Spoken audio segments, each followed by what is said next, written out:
Time for an unpopular opinion, but I have to say it. I think Batman Begins is overrated, and I feel like it goes for The Dark Knight Rises as well. Most people put them on the same pedestal as The Dark Knight, and I don't think they're nearly as good. Both are good, mostly well made movies, but they aren't the masterpiece that The Dark Knight is, especially this one. I'm going to get my three negatives out of the way. One, the editing is kind of garbage. Now, you may be like, Will, you're criticizing too hard. but no, I'm not. The action scenes are cut so quickly that you can't really tell what's happening. The only reason I bring this up is that the other two, especially this one, are very well edited. Like Oscar levels of editing here. Two, I don't like what they do with the Scarecrow. This may just be a personal thing, but I feel like they build him up throughout the second act too much for him to get defeated really easily. Three, Rachel's actor is not very good, but that doesn't matter because they replace her in the next one. Now to the positives. Michael Caine is my favorite Alfred, and I think a lot of people would agree. He feels very cheerful, but never in a way that it clashes with the tone the movie is going for, and he's honestly the emotional core of these films. He just nails the role. Liam Neeson was pretty sick in this movie, and Peaky Blinder Man is very good as the Scarecrow. Christian Bale is divisive in this one for me. I think he hasn't hit his stride yet with this character, but I enjoyed his performance quite a bit on my most recent viewing. I think he's great as Batman, and while he's not quite there yet in this one, he ends up being my favorite version of Bruce Wayne. I think this has good but kind of bland cinematography, the shot composition is nothing to write home about, and the effects look fine. But then, I know you're a sophisticated guy. The world is a mess. This is the best Batman movie. Not by much of a margin at all, but it's definitely the best one. Every time I watch it, I always go in thinking it's overrated, but then finish it and remember how much it slaps. I think it's ignored how well this film is written. The Joker especially is so well written, and I love how he doesn't actually lose. There are so many memorable scenes and quotable lines. Batman never makes a dumb decision, and yet the Joker still wins at every turn. Like I said, I think it's great that even though the Joker gets foiled by Batman, he still achieves exactly what he set out to achieve. Of course, Heath Ledger's Joker might be one of the greatest performances ever. He's so twisted and cynical and malicious, yet it's impossible to look away. He feels like an enigma. Almost every line of dialogue from him feels like it has so much extra meaning. The way he walks, the way he licks his lips, and of course the way he talks just elevates his character. But honestly, watching the performance is the only way to understand his excellence. The editing is really good in this one. The visual effects look phenomenal, especially since most of it is done in camera.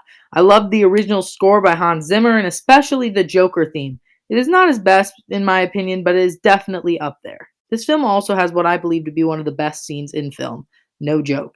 The scene I am referring to is a scene that puts me on the edge of my seat every time. It gives me a pit in my stomach, despite the fact that I know everything turns out okay. That scene is this one. The idea of Harvey having Gordon's family at gunpoint is so horrifying.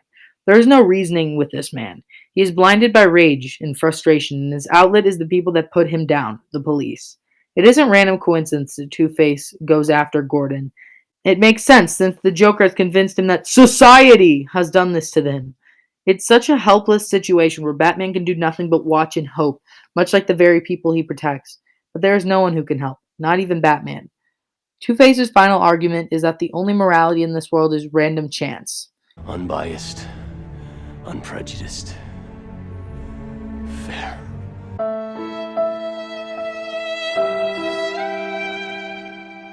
So well written, so well acted, and still one of the best looking superhero movies. It's a masterpiece. I am Venom. I'm just kidding. It's Dr. Michael Morbius at your service. I didn't like this as much as I think I was supposed to. I liked it a little better than Batman Begins, but it just didn't work for me as well as The Dark Knight. There's nothing necessarily wrong with it, it's just less amazing than some of the other films on this list. I thought Tom Hardy as Bane was good, and Bane was my favorite part of the movie.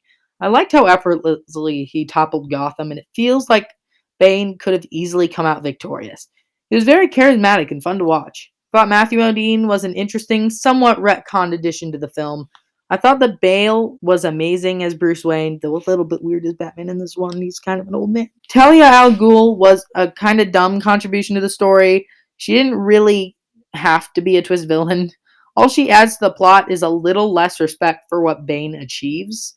Anne Hathaway is a good Catwoman, but she's not my favorite.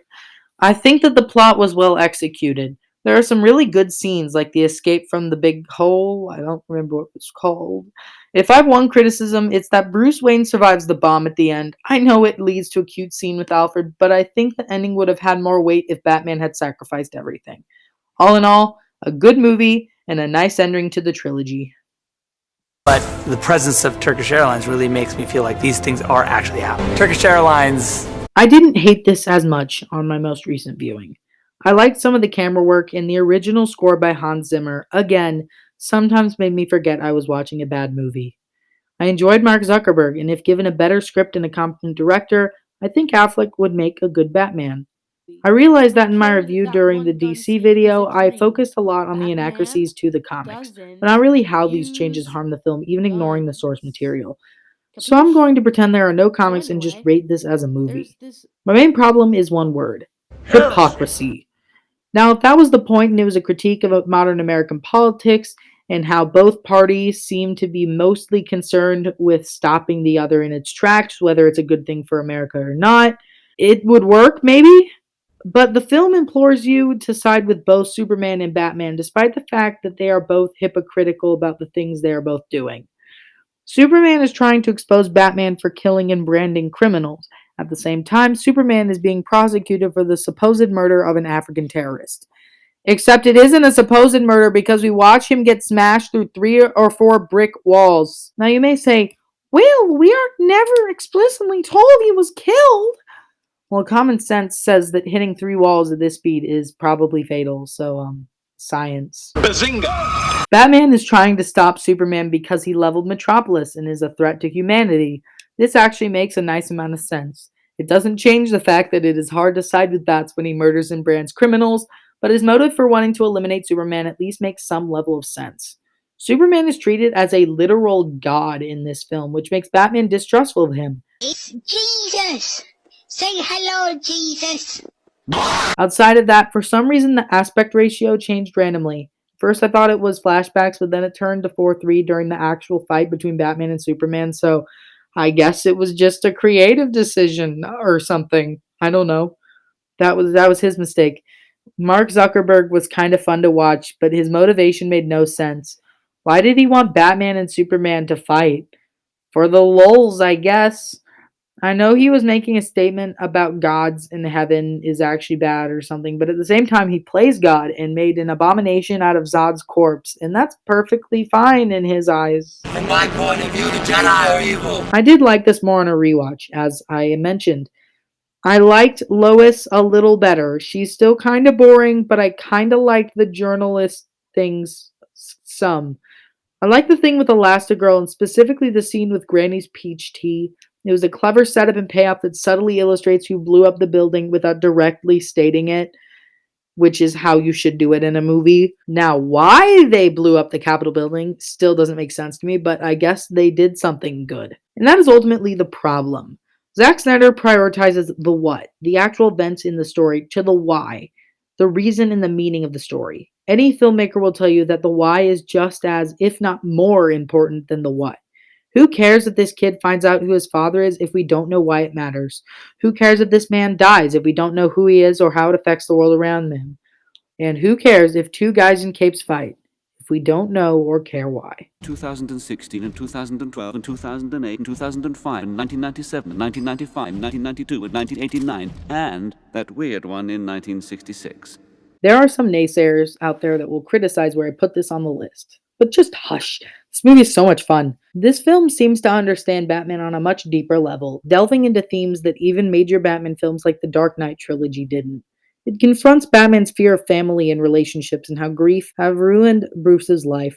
It also shows how trust in family and friends is the way to keep them in your life, and that grief is a natural process that needs to go its course. All of this in a very funny, very charming animated film with Legos. The Lego Batman movie is absolute comedy gold. I don't know what y'all don't get. Will Arnett is the perfect voice for Batman. I would replace this voice with any Batman. Thank you. I'm blushing super hard under the mask. I'm home. I'm home. I'm home. I am fighting a few different people. The jokes fly at you, and unlike some films where this is obnoxious, it fits with the idea that there's probably a kid that is playing with Legos and telling the story, so many of the jokes are absolute bangers. I quote this film on a daily basis because there are just so many good lines.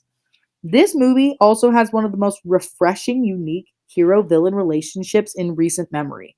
The Joker and Batman have a pseudo-romantic relationship, and it makes the film's emotional core both extremely creative but also really good. This film is kind of a romantic comedy, and it's amazing.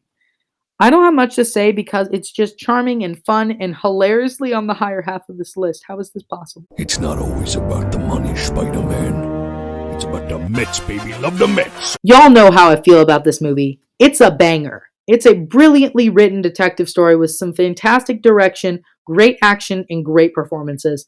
I think my original review pretty much covers it, so just check it out in the top right-hand corner for a more thorough review. Rankings! Number 12, Batman Forever. It was bad and gross and ugly, and I want to forget about it now. Number 11, Batman and Robin. Same things as before, except Uma Thurman is amazing. Number 10, Batman v Superman. Still a very dumb and hypocritical and not very good movie that thinks it is, so still bad. Number 9, Batman Mask of the Phantasm. It was perfectly fine. It is a perfectly serviceable kids movie with Mark Hamill in it, who's amazing. Number 8, Batman Begins. I like it a lot, but just not nearly on the level as some of the other movies on this list. Number 7, The Dark Knight Rises. Once again, not as good as some of the other movies, but still very good. Batman Returns. This movie is an enigma to me, but I do not care. It's just so much fun. Number 5, Batman the Movie. What can I say? It's just pure cinema. Number 4, the Lego Batman Movie. I mean, it's got Legos and bats, and what else do you need? Number 3, Batman. I think it's up here because it's the original, but Jack Nicholson is just so epic, guys. Come on. Number 2, The Batman. It's so close, but I just think Dark Knight edges it out just a little bit because it has such a great scene. And of course, number 1 is The Dark Knight. It's a cinematic masterpiece.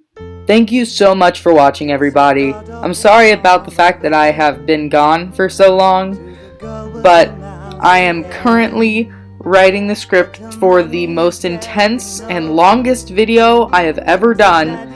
Like, my longest video so far has been in total an hour, but I split it up into parts so I could get it out faster. But let's try 4 or 5 parts, like probably closer to 2 hours. So I'm 4 pages into that script, which will take me forever to finish, but I'm going to slowly but surely get it out for you guys. I think you guys are gonna like it. I'm also going to get started on the fall recap video, as well as my top 10 of the year ranking. So we got a lot of things in store. Make sure you follow me on Letterboxd because I'm way more active on there than I am on YouTube. And also check out my buddy Josh's channel. He's just starting up. So make sure you go support him. And I will see you next time.